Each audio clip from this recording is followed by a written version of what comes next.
Je ne rappellerai jamais assez le rôle capital de la sécurité que jouent les hôtesses de l'air et les stewards dans un avion de transport des passagers. Ce rôle commence avant d'embarquer à bord de l'avion, et ce pendant le briefing où le chef de cabine distribue les tâches de sécurité en affectant sur chaque zone un ou plusieurs PNC en fonction du type d'avion exploité. Le briefing prévol est une mission réalisée en amont du vol, méconnue des passagers, mais cruciale puisqu'elle concerne la sécurité et la sûreté du vol. Aussitôt arrivés à bord, les hôtesses de l'air et stewards effectuent la visite pré-vol.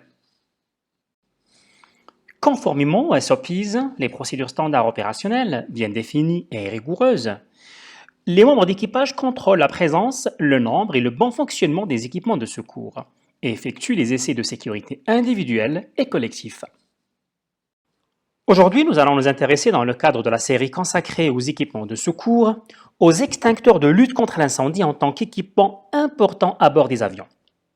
Commençons d'abord par une brève présentation des feux et leurs classes, des effets des incendies sur l'homme et du triangle de feu.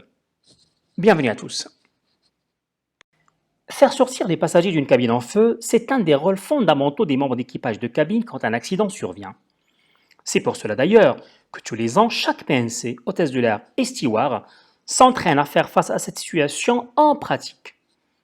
Dans des maquettes grandeur nature qui reproduisent les mêmes structures des avions, où ils prennent place, une fumée artificielle opaque et inoffensive est envoyée.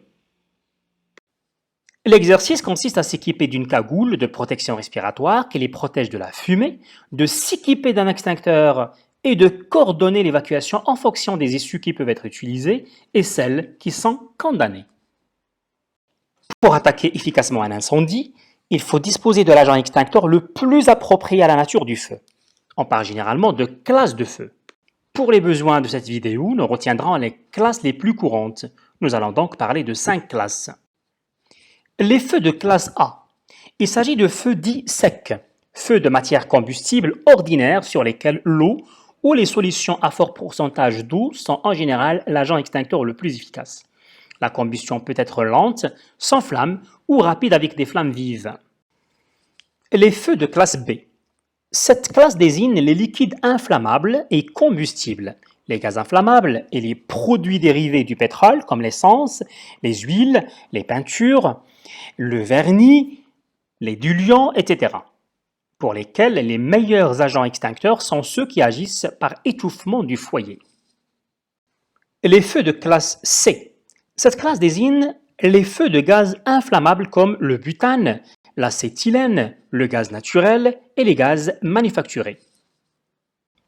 On ajoute à ces 3 classes une classe D qui représente les feux de métaux qui, au contact de l'eau, dégagent de l'hydrogène, entraînant un haut risque d'explosion, et la classe E pour les feux d'origine électrique, le plus courant et le plus difficile à gérer dans les avions, à cause justement des multitudes des équipements et des circuits électriques à bord. Les causes d'incendie sont généralement des causes énergétiques ou dues à l'activité. Étincelles, frottements, réactions chimiques exothermiques, échauffement anormal de conducteurs électriques sous tension, électricité statique, etc.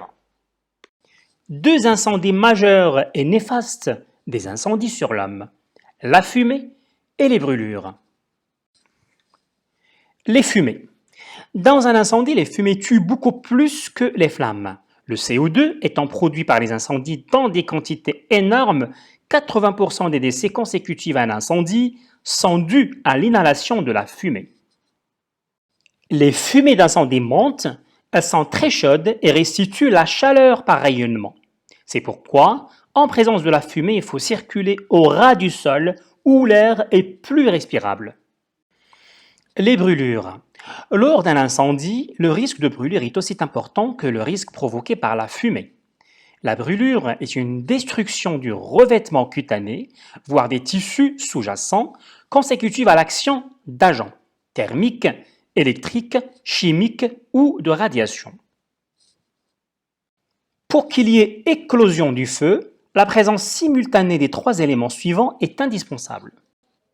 Le premier, combustible ou carburant. C'est un corps qui a la particularité de brûler. Ce sont généralement des composés du carbone ou de l'hydrogène. Le deuxième, le comburant. C'est un corps simple qui, mis en présence d'un combustible, permet puis entretient la combustion.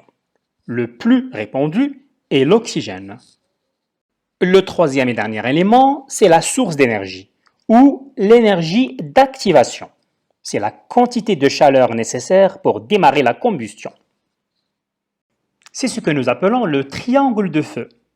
Neutraliser un de ces trois éléments neutralisera le feu.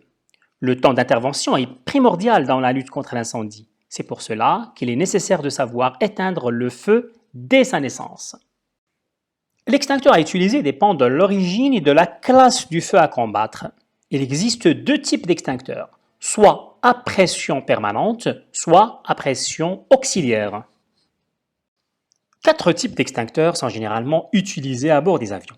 Le premier, l'extincteur BCF pour bromochlorodifluorométhane, appelé également l'extincteur Allen. Le deuxième, c'est l'extincteur CO2, le Knockout. Le troisième, c'est l'extincteur H2O, Water Kid, c'est l'extincteur à eau. Et le quatrième, c'est l'extincteur automatique installé au niveau des toilettes.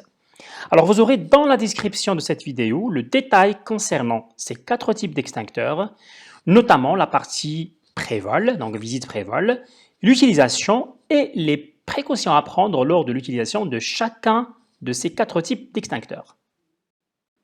Alors comment les extincteurs sont répartis à bord des avions? En fait, la réglementation prévoit pour un avion de 7 à 30 sièges, un extincteur. Pour un avion de 31 à 60 sièges, deux extincteurs, dont un haut allant, BCF. Pour un avion de 61 à 200 sièges passagers, 3 extincteurs, dont 2 hauts allants. Pour un avion de 201 sièges passagers et plus, un extincteur supplémentaire par tranche complète ou incomplète de son passager, dont 2 au minimum hauts allants. Ces extincteurs doivent être répartis dans la cabine à proximité des zones où le risque d'incendie est le plus important, notamment les galets et les toilettes. Réglementairement, tout avion doit être équipé au poste de pilotage d'un extincteur à main de type BCF.